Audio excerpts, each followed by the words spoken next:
প্রথমে জানিয়ে দিচ্ছি সংবাদ শিরোনাম।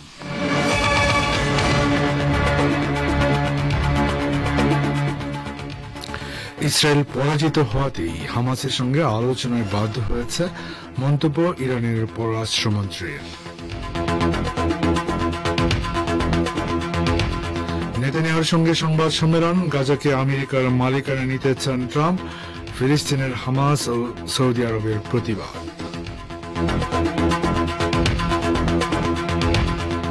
শেখ হাসিনা রাজনৈতিক কর্মকাণ্ড চালালে দায় ভারতকেই নিতে হবে, বললেন নাহিদ ইসলাম।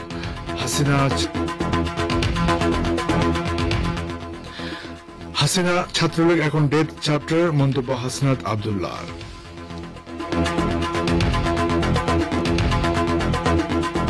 এবং আমেরিকা থেকে দেশে ফিরল 225 অবৈধ ভারতীয়, 18,000 ভারতীয় অনুপ্রবেশকারী হিসেবে চিহ্নিত। আসসালামু আলাইকুম। সংবাদ শিরোনামগুলো শুনলেন, এবার বিস্তারিত পরিবেশনে আছি আমি বাবুল আখতার। ইরানের পররাষ্ট্রমন্ত্রী সাইদ আব্বাস আরাগচি বলেছেন, ইহুদিবাদী ইসরায়েল গাজা উপত্যকার বিরুদ্ধে আগ্রাসী যুদ্ধে নিজের একটি লক্ষ্য অর্জন করতে পারেনি। এর পরিবর্তে তেল আবিব গাজা উপত্যকা নিয়ন্ত্রণকারী হামাসের সঙ্গে আলোচনায় বসতে বাধ্য হয়েছে। গতকাল রাজধানী তেহরানে আল আকসা তুফান অভিযান ও গাজা যুদ্ধ সম্পর্কে এক সেমিনারে বক্তব্য রাখতে গিয়ে তিনি একথা বলেন। আরাগচি বলেন, ইহুদিবাদী প্রধানমন্ত্রীকে আন্তর্জাতিক আদালত যুদ্ধাপরাধী ঘোষণা করে তার বিরুদ্ধে গ্রেফতারি পরোয়ানা জারি করেছে। এটাকে প্রতিরোধ যোদ্ধাদের আরেকটি বিজয় হিসেবে চিহ্নিত করতে হবে। ফিলিস্তিনে আল আকসা তুফান অভিযানের প্রতি ইঙ্গিত করে তিনি বলেন, ইসরায়েল গাজায় আগ্রাসন চালিয়ে কোনো কিছু অর্জন করেনি এবং প্রতিরোধ যোদ্ধারা বিজয়ের বেশে বের হয়ে এসেছে।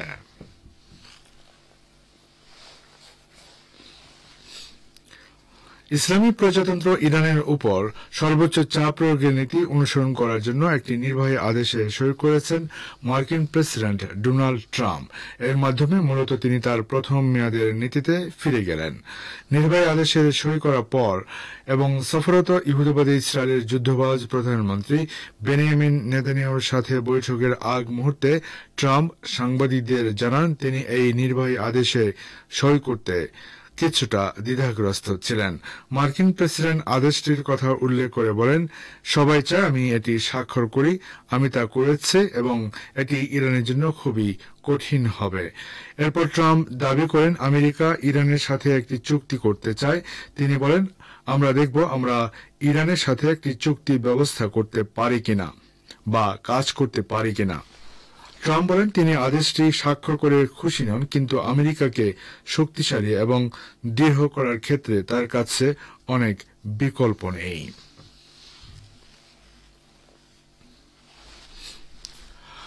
মার্কিন প্রেসিডেন্ট ডোনাল্ড ট্রাম্প ফিলিস্তিনের গাজা উপত্যকাকে আমেরিকার মালিকানায় নিতে চান বলে যে ঘোষণা দিয়েছেন, তার প্রতিবাদে ওয়াশিংটনে বিক্ষোভ হয়েছে। আজ ওয়াশিংটন ডিসিতে মার্কিন নাগরিকরা রাস্তায় নেমে গাজা বিক্রির জন্য নয় বলে স্লোগান দেন। আমেরিকা সফররত ইসরায়েলের প্রধানমন্ত্রী বেনিয়ামিন নেতানিয়াহুর সঙ্গে গতকাল হোয়াইট হাউসের যৌথ সংবাদ সম্মেলনে গাজা উপত্যকা নিয়ে কিছু সুনির্দিষ্ট পরিকল্পনার কথা ঘোষণা করেছেন ট্রাম্প। ঘোষণা অনুযায়ী ট্রাম্প গাজা উপত্যকাকে আমেরিকার মালিকানা নিতে চান। একই সঙ্গে ফিলিস্তিনের প্রতিবেশী দেশগুলোতে স্থায়ীভাবে পাঠিয়ে উপত্যকাটির আভার উন্নয়ন এবং সেখানে কথিত বিশ্ববাসীর দখল প্রতিষ্ঠা করতে চান তিনি। ডোনাল্ড ট্রাম্প বলেন, আমেরিকা গাজা নিয়ন্ত্রণ নেবে এবং এর উপর তার মালিকানা প্রতিষ্ঠা করবে। সব ফিলিস্তিনিকে অন্যত্র সরিয়ে নেওয়ার পর এই ভূখণ্ডের উপর তিনি তার দেশের দীর্ঘমেয়াদী মালিকানা প্রতিষ্ঠার স্বপ্ন দেখেন। তবে কিভাবে ও কোন কর্তৃত্ব বলে আমেরিকা গাজার দখল নিতে পারে সে বিষয়ে কোনো ব্যাখ্যা দেননি তিনি। সংবাদ সম্মেলনে গাজা নিয়ে ট্রাম্পের ধারণাকে সমর্থন জানিয়ে ইসরায়েলের প্রধানমন্ত্রী বেনিয়ামিন নেতানিয়াহু বলেন, প্রেসিডেন্ট ট্রাম্প গাজা নিয়ে আলাদা রুমের ভবিষ্যৎ দেখেন। দুঃখিত, প্রেসিডেন্ট ট্রাম্প গাজা নিয়ে আলাদা রকমের ভবিষ্যৎ দেখেন। আমি মনে করি এটি এমন কিছু যা ইতিহাস বদলে দিতে পারে। এ সময় মার্কিন প্রেসিডেন্টদের মধ্যে ট্রাম্পকে ইসরায়েলের যাবৎকালের সবচেয়ে ভালো বন্ধু হিসেবে ব্যাখ্যা দেন নেতানিয়াহু। মার্কিন প্রেসিডেন্ট ডোনাল্ড ট্রাম্প ফিলিস্তিনিদেরকে গাজা উপত্যকা থেকে বহিষ্কার করার যে ঘোষণা দিয়েছেন তার তীব্র প্রতিক্রিয়া জানিয়েছে ফিলিস্তিনের ইসলামী প্রতিরোধ আন্দোলন হামাস। ট্রাম্পের বক্তব্যকে বর্ণবাদী আখ্যা দিয়ে হামাস বলেছে, এই বক্তব্যের মাধ্যমে ফিলিস্তিনিদের মাতৃভূমি মুক্ত করার অধিকার অস্বীকার করার নগ্ন প্রচেষ্টা চালানো হয়েছে। হামাস আরও বলেছে, ইহুদিবাদী ইসরায়েল গত 15 মাসের বেশি সময় ধরে গাজায় যে ধ্বংসযজ্ঞ ও গণহত্যা চালিয়েছে তার একমাত্র উদ্দেশ্য ছিল গাজাবাসীকে এই উপত্যকা থেকে বহিষ্কার করা। হামাস নেতা সামি আবু জুহরি এক বিবৃতিতে বলেছেন, আমরা ট্রাম্পের বক্তব্যকে পশ্চিম এশিয়া অঞ্চলে উত্তেজনা ও গোলযোগ সৃষ্টি করার একটি রেসিপি মনে করছি। গাজায় আমাদের জনগণ এই পরিকল্পনাকে সফল হতে দেবে না। হামাসের অপর নেতা ইজ্জত আর রিস্কো ট্রাম্পের বক্তব্যের তীব্র নিন্দা জানিয়েছেন।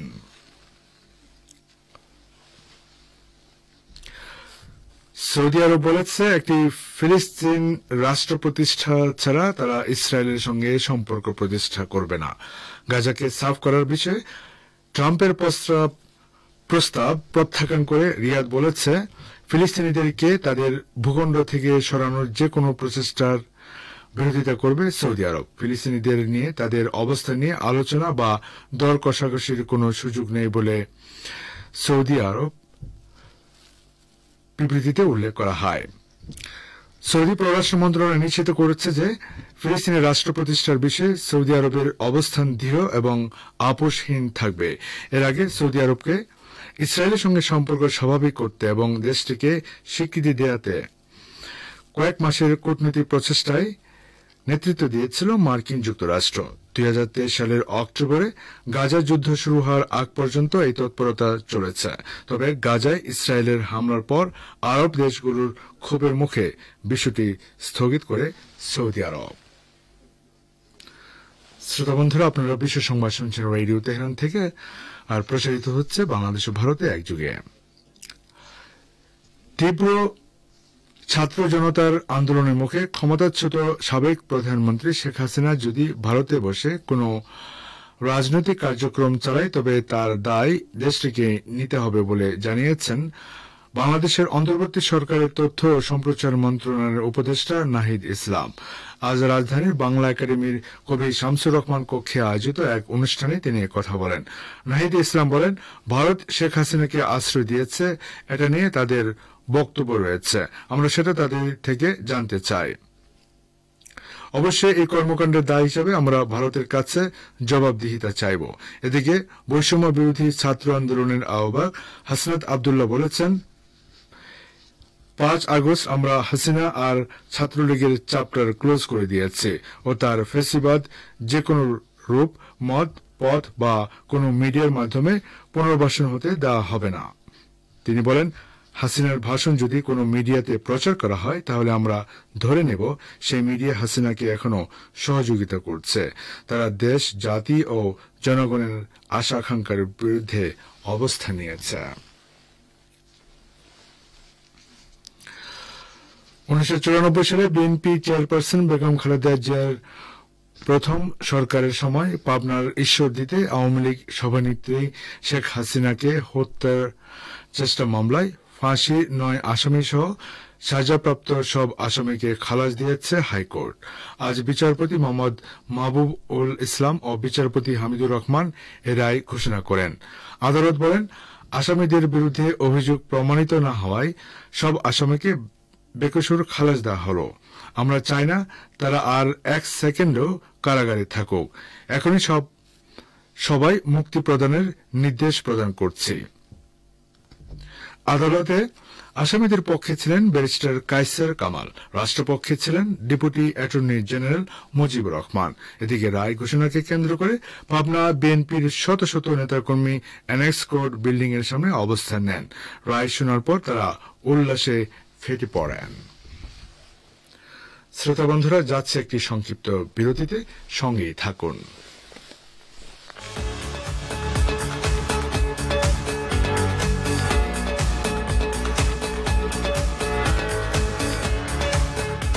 সুপ্রিয় শ্রোতা বন্ধুরা, আসসালামু আলাইকুম।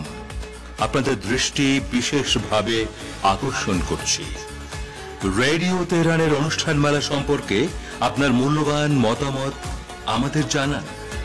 আমাদের বলুন কোন অনুষ্ঠানটি আপনার বেশি ভালো লাগে। রাজনৈতিক, ধর্মীয়, খেলাধুলা, খবরাখবর নাকি ইরান বিষয়ক অনুষ্ঠান আপনার ভালো লাগে? আপনার ভালো লাগা মন্দ লাগা বিষয়গুলো নিঃসংকোচে আমাদের জানান। এই হোয়াটসঅ্যাপ নাম্বারে আপনার মতামত পাওয়ার জন্য আমরা অধীর আগ্রহে অপেক্ষা করছি। +989937942441 নাম্বারটি আবারও বলছি, +9899372441। আবারও অনুরোধ, আমরা কিন্তু আপনাদের মতামতের অপেক্ষায় রইলাম।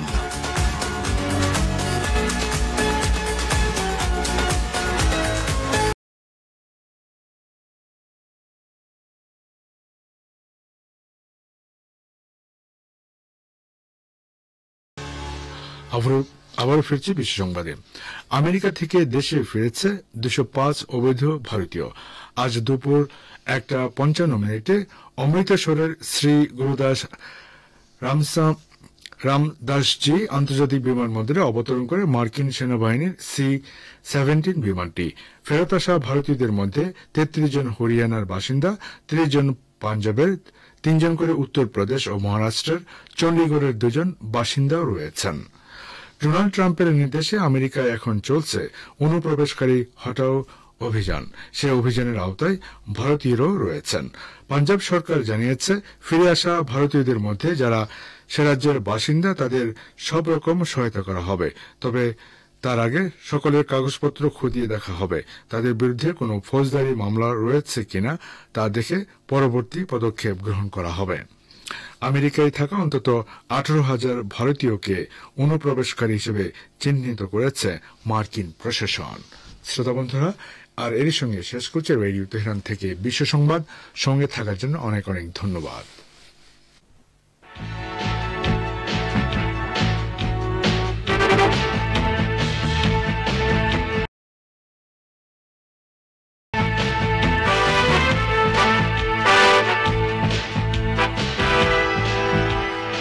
জানাচ্ছি সংবাদ ভাষণ অনুষ্ঠান দৃষ্টিপাতে।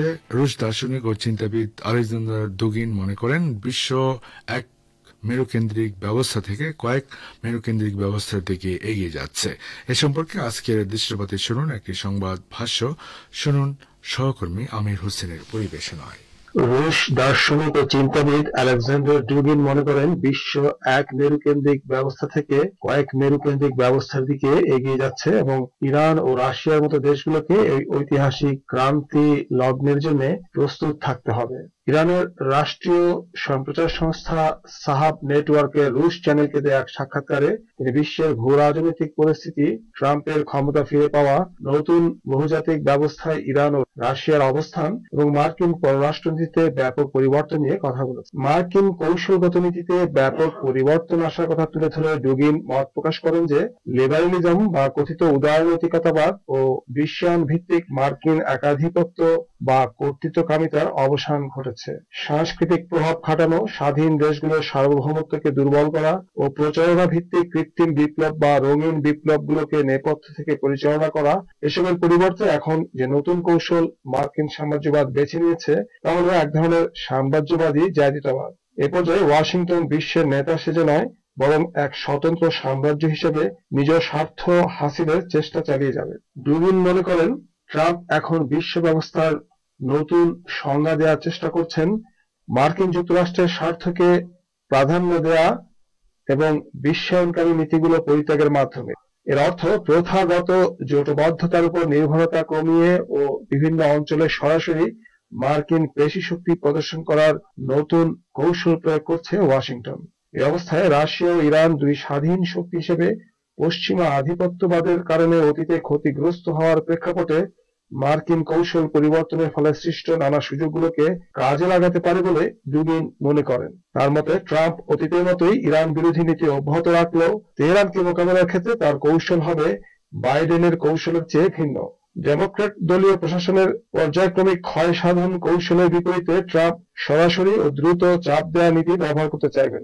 ডুবিনের মতে ট্রাম্পের পররাষ্ট্রনীতিতে ইসরায়েল আগের মতোই প্রাধান্য পাবে, ফলে ইরান ও প্রতিরোধ অক্ষের উপর মার্কিন চাপ বাড়তেই থাকবে। তবে ট্রাম্পের ডানপন্থী সহযোগী গ্রুপগুলোর ভেতরে ইসরায়েলকে লাগামহীন ও নিঃশর্ত সাহায্য দেওয়ার বিরোধী প্রতিবাদী কণ্ঠ শোনা যাচ্ছে। ডুবিন ইরান ও রাশিয়ার মধ্যে কৌশলগত ঐক্যকে সাম্প্রতিক সময়ের অন্যতম প্রধান ভূরাজনৈতিক ঘটনা হিসেবে উল্লেখ করে এই ঐক্য সামরিক ও অর্থনৈতিক সহযোগিতা জোরদারে সহায়ক হবে বলে মন্তব্য করেছেন। তার মতে ইরানের উচিত রাশিয়ার পারমাণবিক ছায়াতলে আশ্রয় নেওয়া এবং বিনিময়ে রাশিয়া এই অঞ্চলে ইরানের ভূ রাজনৈতিক সুবিধাগুলোকে ব্যবহার করতে পারে, যার মধ্যে রয়েছে পারস্য উপসাগর ও দক্ষিণ এশিয়ার সঙ্গে যোগাযোগের সুবিধা। তার মতে রুশ মার্কিন ঐক্যের এই বিষয়টি কেবল কৌশল হিসাবেই জরুরি নয়, এক নতুন সভ্যতার ভিত্তি গড়ার কাজেও পশ্চিমা চাপগুলো ঠেকানোর জন্য জরুরি। ডুবিন ফিলিস্তিন ও গাজার সাম্প্রতিক ঘটনা প্রবাহ সম্পর্কে বলেছেন, এই সংঘাত বিশ্বে ইসরায়েল সম্পর্কে অতীতের যে ধারণা ছিল তা বদলে দিয়েছে। ইহুদিবাদী ইসরায়েল গত কয়েক দশকে নিজেকে নির্যাতিত বা মজলুম হিসেবে তুলে ধরতে সফল হয়েছিল, কিন্তু গাজায় বেসামরিক জনগণের উপর ইসরায়েলের নির্বিচার গণহত্যা ওই চিত্রকে প্রশ্নবিদ্ধ করেছে এবং বিশ্ব জনমত এখন ইসরায়েলের বিপক্ষে। আর এটি সাম্প্রতিক বছরগুলোতে ইসরায়েলের সবচেয়ে বড় পরাজয় এবং এর ফলে ইসরায়েলের প্রতি মার্কিন সরকারের প্রথাগত সহায়তাও নতুন নানা চ্যালেঞ্জের মুখোমুখি হয়েছে। ডুবিন কয়েক মেরুকেন্দ্রিক এক নতুন বিশ্ব ব্যবস্থার উজ্জ্বল ভবিষ্যতের ব্যাপারে দৃঢ় আশাবাদী, যে ব্যবস্থায় একক মার্কিন আধিপত্যের পরিবর্তে চীন, রাশিয়া, ইরান ও ভারতের মতো দেশগুলোর গুরুত্বপূর্ণ ভূমিকা থাকবে আগের চেয়েও জোরালোভাবে, এবং এই নয়া বিশ্ব ব্যবস্থা লিবারেলিজম ভিত্তিক সভ্যতার মোকাবেলায় গড়ে তুলবে এক নতুন সভ্যতা। উল্লেখ্য, ট্রাম্পের বাণিজ্য যুদ্ধের নীতি বা শুল্ক বৃদ্ধির নীতি বিভিন্ন দেশে বেশ বিরূপ প্রতিক্রিয়া সৃষ্টি করেছে।